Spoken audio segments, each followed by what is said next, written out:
Welcome back to OtakuDaiKun. So, Fate Grand Order Arcade is out in Japanese video arcades, leaving the rest of the world hanging on to brief glimpses and trailers. Luckily, my brother works in Japan, and had the opportunity to try out this fancy new arcade cabinet. We've got some footage to help us break down the game and how it works. Obviously, in short, it's an arcade version of the Fate Grand Order mobile game, designed as more of an action-based RPG with less emphasis on story and more emphasis on combat. That said, it's not just some run-of-the-mill fighter, as it carries over a lot of the same mechanics you might be used to from the mobile game. So first off, they're giving us the tutorial, in which you learn the basics of attacking, dodging, selecting your targets, using your skills, noble phantasms, all the like. In this case, they're doing a tutorial on guarding right here, so you can actually deflect attacks as they come to you. The system uses the typical 5-card system with Buster, Arts, and Quick for you to do different attacks. Right here we're doing a bit of a dodging tutorial. But you basically chain together attacks by selecting 3 of the 5 cards and then proceeding to hit the same attack button, and it'll unleash the chain as you have it. You've got skills you can use just like FGO that you'd use by tapping in the middle of the screen. And lastly, all your stuff charges a Noble Phantasm, which is right in the center. You hold that button down and it charges it up and unleashes the awesomeness.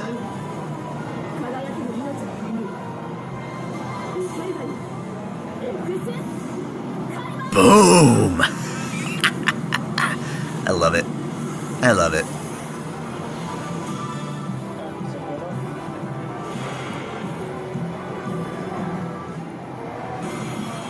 Now, the first servant you get is obviously Mashu, but the unique thing about this game is it actually prints out the cards that you use. You get a printout of the actual card, and you can scan it in. It keeps track of your save data within the card itself, I believe, as far as like what level you made it. And then when you go into a mission for battle, you swipe your character up. You can get up to 3, because there's 3 different rounds in a typical fight. Not at first, anyway. But it's basically, right now we're doing the Fuyuki stuff and the Singularity, fighting the enemies, without the story component. So it's mostly just for the action.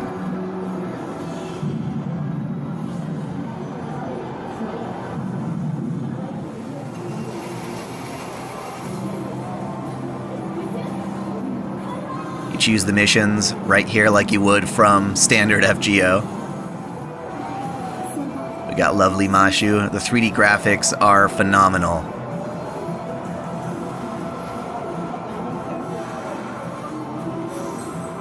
If you go into battle and you don't select any cards, it'll just select the first 3 in the queue of 5, so you can just mash the attack button. But you can select them together, and then you do things like a quick chain here, which, as you can see, is accruing critical stars. So for the following attacks, we've got percentages on the cards we can use. So it's pretty much like an action version of the previous battle system, which is really neat.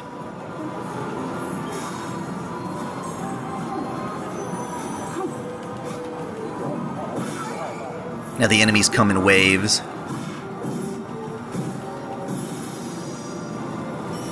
They drop items, all the same stuff we're typically used to.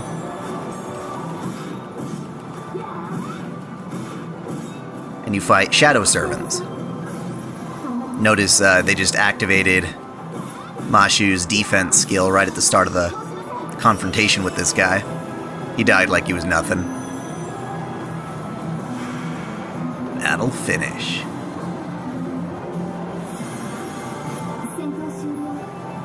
Hooray! You actually have missions to complete in each battle. Very much like FGO. Same types of items. You get QP, you get experience. It's important to note, though, this is a completely different system. Nothing that you've ever done on the mobile game counts for it. They just got a summon ticket. You can go in, roll in the gacha. Yup, this game's got the gacha. Son of a bitch. The only benefit is that, again, that you actually get printouts of the cards, which is pretty awesome. So we got a caster here. Oh, it's Ku. There aren't a ton of servants right at the start of the game compared to the roster that we have in FGO now, obviously. But I don't know how much they're going to expand on that either. But seeing them in 3D is really impressive.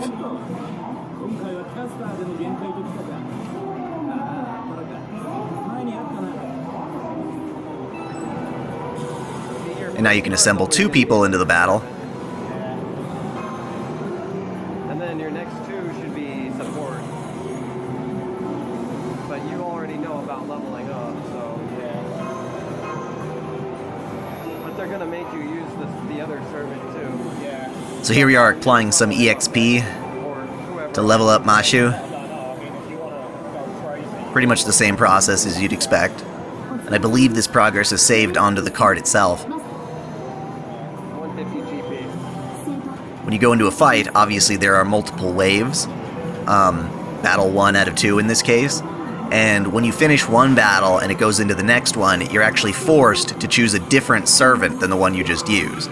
So you can't use Mashu for all 3 or all 2, for instance. You've got to use the Kucholen that they had already pulled just before.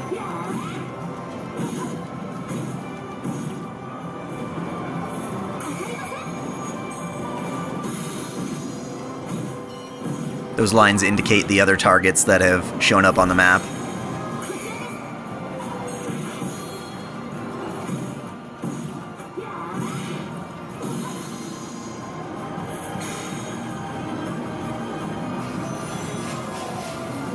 Now they filled in the roster with Kiyohime as a support, which is pretty neat, even if you don't have it. I guess they'll do that. Also, one of the benefits of the card system here, oh, they gotta fight Liz. Oh boy, Bathory, Shadow Bathory. Can Ku do it? Oh, we got a triple arts charge right here. So Noble Phantasm's gonna go up higher when you use it. Not as much as you would think, though. Nothing but Buster, baby.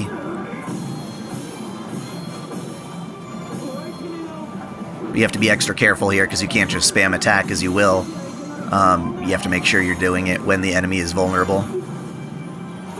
I don't know how much of a deal class advantage is for this particular game. That might make some pair-ups not as much fun, for sure. And we finish the fight before we get to use any Noble Phantasms.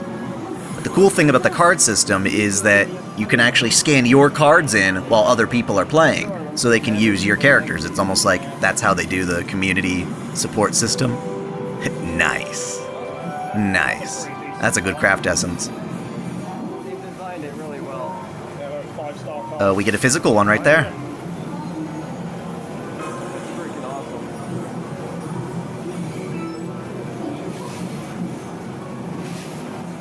And now you can apply that craft essence to your servants before you go into battle.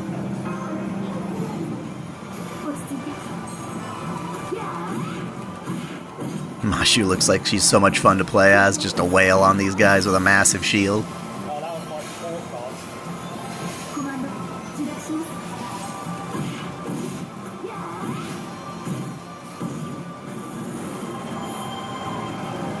Notice they put Medusa as a support, and we'll actually get to see her a little later, which is awesome. Wow, massive overkill.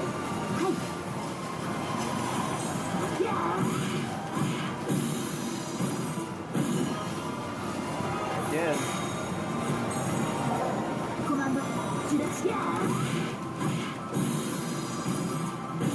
Dude, it's gotta be that support card you put on her. Maybe it's a support card, yeah. Say clear one, you gotta select somebody new.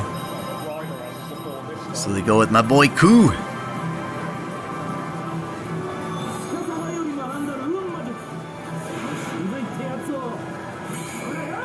Gotta charge up them arts.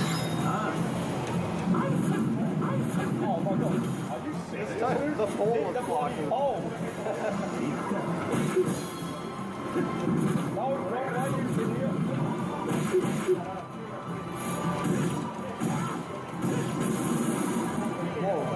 It fell on top of me.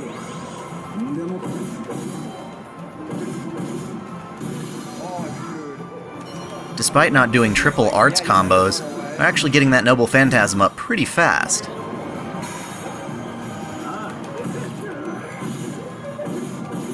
Now, I don't know if the full amount of strategy that you got in FGO would actually apply here. Like whether you need to save your Noble Phantasms for specific enemies who could, like, you know, one-shot you or just have massive amounts of HP, but at the beginning of the game, it's still pretty straightforward. We get ourselves the Wicker Man. Nicolas Cage is pissing his pants.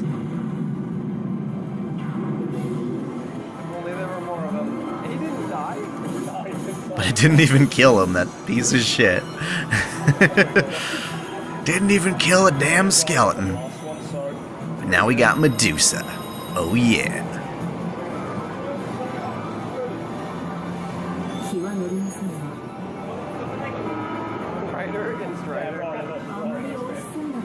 She's fighting another Medusa. That's quite strange, isn't it? Quit hitting yourself. Stop it.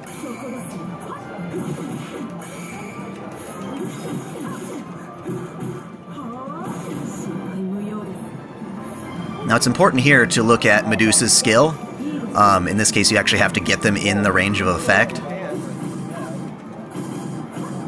You're gonna go for another attempt right after this combo. You hold it down. Finally, the skill activates, but it misses. Damn it. That's pretty depressing. So even if you get the skill on the enemy right there, it'll still miss.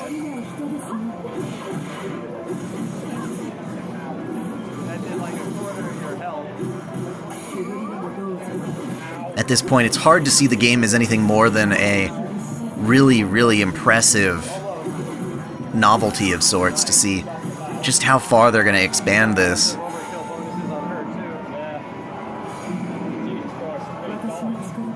So, in the end, what are my impressions? Visually, the game's gorgeous, and I love the way that they give you the chance to actually control your servants on the battlefield. The combat is nice, combining action aesthetics with some of the strategy of the mobile game. The menus, animations, voices, all of them are spectacular.